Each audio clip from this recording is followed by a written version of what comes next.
Vous voyez, dans tout ce que je dis, hein, tout n'est pas que révélation et prophétie. Hein. Même si les gens pensent que c'est le seul mode de fonctionnement, ce n'est pas le cas. Il y a aussi des choses que Dieu nous révèle simplement par la simple logique et l'observation et l'histoire. J'ai vécu assez longtemps dans ce pays pour comprendre que le noir est traité comme un chien. À chaque fois qu'un noir est tué par la police, tout le monde s'affole. Mais moi, ça ne me dit plus rien. Pas que je suis insensible à la mort de mes frères noirs, mais parce que je suis devenu habitué. J'ai été désensibilisé par ça. Chaque année, c'est comme ça. C'est tout le temps comme ça. Je conduis beaucoup. Et quand il m'arrive d'avoir un problème avec ma voiture, ou bien quand je conduis un camion, etc., le réflexe que j'ai, c'est d'appeler les frangins, les frangines, les amis. Même si je peux me sentir en danger parce qu'il y a un problème, vraiment, je réfléchis toujours 3 ou 4 fois avant d'appeler la police. Parce que la police, quand tu l'appelles pour un problème, quand elle vient, le premier réflexe, quand tu es noir, c'est de t'arrêter, de te tuer, parce que c'est ce qu'on les a enseignés. Et tu vois ces choses, tu observes les comportements, et tu comprends qu'aux yeux de l'homme blanc, aux yeux des puissances, aux yeux des dirigeants de ce monde, le noir c'est le noir, le nègre c'est le nègre. Et si en Amérique, il n'a aucun respect pour le noir, malgré que le noir ait bâti son pays pendant 250 ans, de travaux forcés gratuits, c'est pas une bande d'Africains au Gabon qui réclament le vote, que les Blancs vont venir se déplacer pour faire des sanctions, pour enlever un système qui les arrange. Ouais, mais quand on est au Gabon et qu'on n'a pas un regard objectif sur le monde, des gens peuvent venir et blaguer les Gabonais, leur dire des sornettes, qu'ils n'ont pas...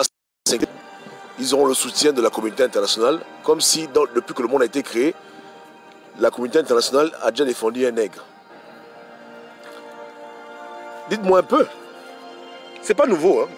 Si je m'assois et que je passe en revue l'histoire des 5 dernières années, vous allez être surpris du nombre de personnes qui meurent. Du nombre de Noirs qui se font tuer par la police. Par la police, hein, par les forces de l'ordre.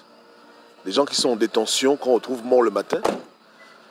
Des gens qu'on arrête en route dans les stops. Après quelques secondes, on les retrouve morts. Ceux qu'on leur fait des clés 14. Ensuite, ils agonisent. Bref, la liste, elle est longue. Il y a beaucoup de victimes. Et voilà pourquoi il y a des mouvements, comme la vie des Noirs est importante, qui se sont mis en place, parce que c'est un phénomène qui est là depuis. Mais tu ne verras pas l'ONU une résolution. Tu ne verras pas une loi. Les gens font le bruit, le chien aboie, la caravane passe. Donc, quand moi je vois des trucs comme l'histoire de George Floyd, moi, écoutez, je dis que voilà, les Africains qui sont au pays, nos frères au Gabon, ils pensent que les États-Unis c'est le paradis et que l'homme blanc il est civilisé et que tout va bien, mais ils ouvrent les yeux. Donc, si c'est le noir qu'on ne sauve pas en Amérique, c'est le noir qu'on va sauver au Gabon. Ou bien, si c'est le noir qui a abusé dans le pays dans lequel on l'a amené par la force, par le bateau. Hein? Le noir qui a travaillé, qui a fait les champs de coton, qui a développé l'économie américaine. Si c'est lui qu'on ne respecte pas aux États-Unis, c'est l'Africain qui est au Gabon, au fin fond de Koulamoutou, qui se lève parce que, soi-disant, il veut libérer son pays, à cause d'un vote à la con, que les Blancs vont respecter, qu'ils vont se tuer, qu'ils vont donner de l'énergie pour qu'un vote soit respecté. Donc moi, quand j'ai écouté ça à l'époque, je me suis dit, mais les gars sont fous. Ils disent qu'au Gabonais. Qu'est-ce que Pi raconte aux gens? Que l'ONU va venir faire une résolution pour enlever le pouvoir à Ali Bongo. Comme si l'ONU se soucie des Noirs. Ça les intéresse, parce qu'ils savent qu'ils ont affaire à un peuple qui a la mémoire courte, à qui on peut mentir n'importe comment. Et tout le monde profite du manque de discernement du peuple. C'est un peuple qui croit seulement ce qui l'arrange. Parce que beaucoup de gens ne sont pas vraiment idiots. Ils sont juste de mauvaise foi. Voilà. Ils croient aux docs qui les arrangent. Ils croient aux mensonges qui les confortent. L'ONU a laissé le Rwanda rentrer en guerre civile. La France a laissé un génocide. Pendant 1 mois, ils n'ont pas voulu intervenir. Ils sont venus jouer les pompiers après. Il y avait déjà 1 million de morts. Aux États-Unis, on tue le noir tous les jours. Il n'y a pas de loi par rapport à ça. Il n'y a rien pour les protéger. Vous comprenez? Il y a toujours des bavures, des bavures, des bavures, des bavures. Je pense que la dernière fois, j'ai vu un homme qui était au sol. Hein? Il était aide assistant dans le domaine médical. Et il n'avait même pas d'arme, il n'avait rien.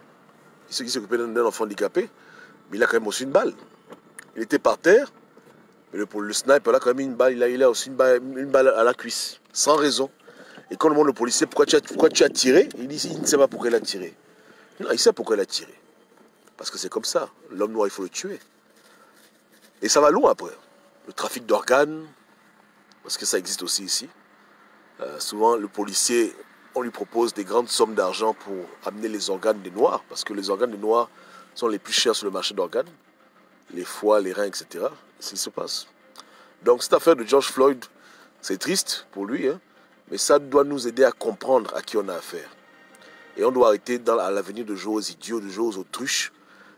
Hein? Lorsqu'on parle de communauté internationale, ceux qui sont au fin fond du Gabon et à qui on donne des faux espoirs que les Blancs vont venir vous sauver, franchement, un temps, il faut arrêter. Vous comprenez, non? Les Blancs, entre parenthèses, les colons, ils ne font rien sans rien. Tout ce qu'ils font, c'est par intérêt, et ça ne changera jamais.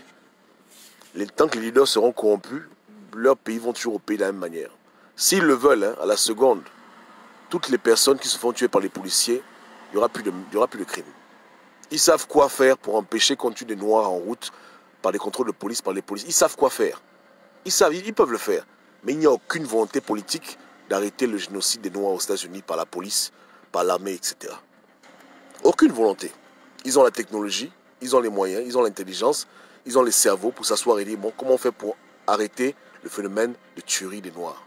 Même dans les quartiers, les Noirs se tuent un truc parce que dans ma ville, hein, c'est très grave. Chaque week-end, les gens meurent. Chaque week-end. Les coups de balles retentissent jusqu'au centre-ville. C'est une réalité. C'est comme l'Irak. C'est vraiment comme l'Irak. C'est comme l'Irak.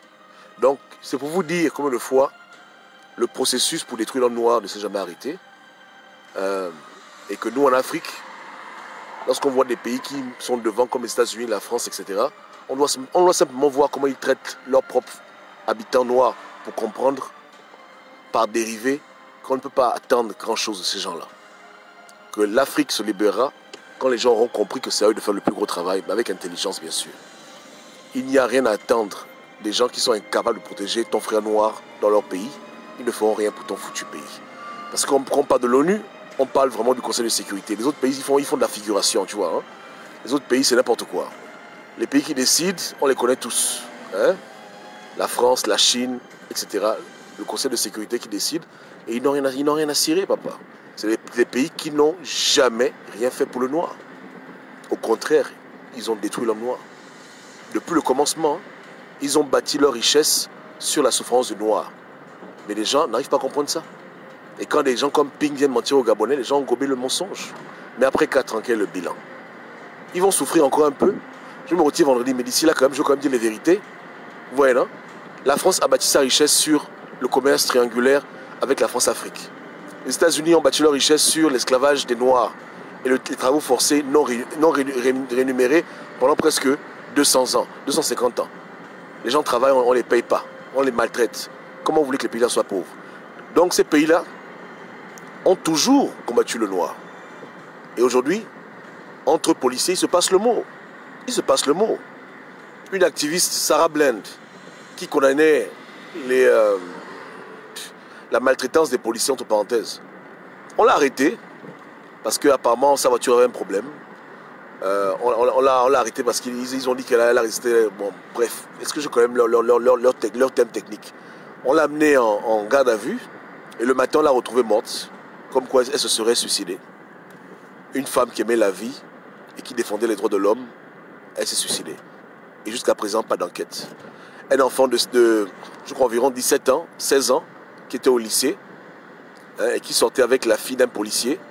On l'a retrouvé mort dans le tapis de la gym, enroulé. Les parents ont fait l'autopsie, le FBI est venu, ils ont vu, ils sont repartis chez eux. Jusqu'à présent, personne n'a été arrêté.